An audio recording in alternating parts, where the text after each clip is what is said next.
All right, now I want you to look at me.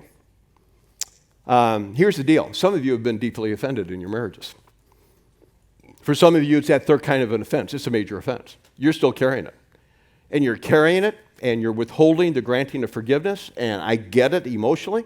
I'm sure if I heard the story, I'd say, I can't believe you've gone through that. We've got these 20 heroes. I've connected to 4 of them in the last 4 days, all 4 of them with whoppers of situations. You know, Rosberg, we need help on this. Doc, can you walk through this? Can you help me? We got to figure out what to do. I mean, there's pain, there's angst, there's pain all around this room. I'm not soft pedaling that. Here's what I'm saying to you is that your marriage demands that you learn to get through the other side if you're going to have a healthy marriage and a healthy family. And what you need to do is be willing to press into it, and it takes 3 things, all right? First thing is humility. Everyone say humility. What's the opposite of humility? Pride. Anybody prideful in here? A guy named C.S. Lewis says, if you don't think you're prideful, you're most prideful of all. Yeah. Yeah, there was a pastor, they gave him a medal for being the best pastor in town. He wore it to church the next week. They took it away from him.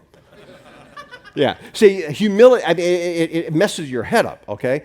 It's humility. Humility is when you take a knee. Humility is when you say, you know what, I want to humble myself because, listen, and I want everybody to grab this, the relationship is more important than the issue. I'm going to say that again. The relationship is more important to the issue. And you and I, men and women, live in a culture where the issue tends to trump the relationship.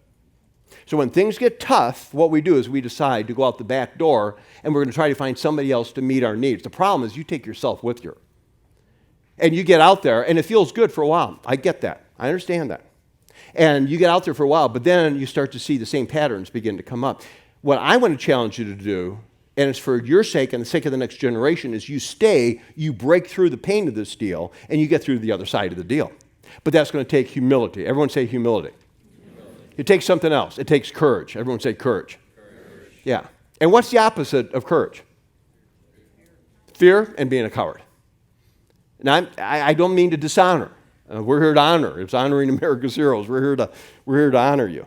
But you know what? You need to carry that same courage that you carry when you're running into the fire, to my firefighters in here, to my police that are running into the medic that is headed to pull us out of a car, to our service people deploying again and again and again. That same courage that you muster and you grab and you hold on to is the same courage you need up close and personal in a little civilization called a family. Because every time we lose a family, we lose another small civilization. And I get that, and it's hard, it's brutal. But what we want to do is we want to sharpen and we want to seal that deal. And so the third issue, it takes humility, it takes courage, but it takes one more thing. And listen to this, and please give me some grace on this. It takes obedience. And what does obedience mean? Obedience means not acquiescent to the control of the other person. It's nothing like that.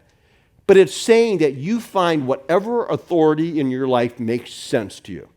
I can tell you for me, it's my relationship with God. That's my biblical worldview. You may have a different worldview. Figure out what it is.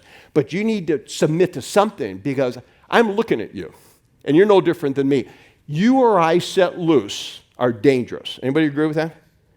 If we resort to our masculinity, our personality, our control, our tendency to try to whatever, anybody at risk other than Gary Rosberg? You got to figure out, where are you going to say, all right, something has got to trump this deal. And when you allow the relationship to trump the issue, you return safety and resiliency to the relationship.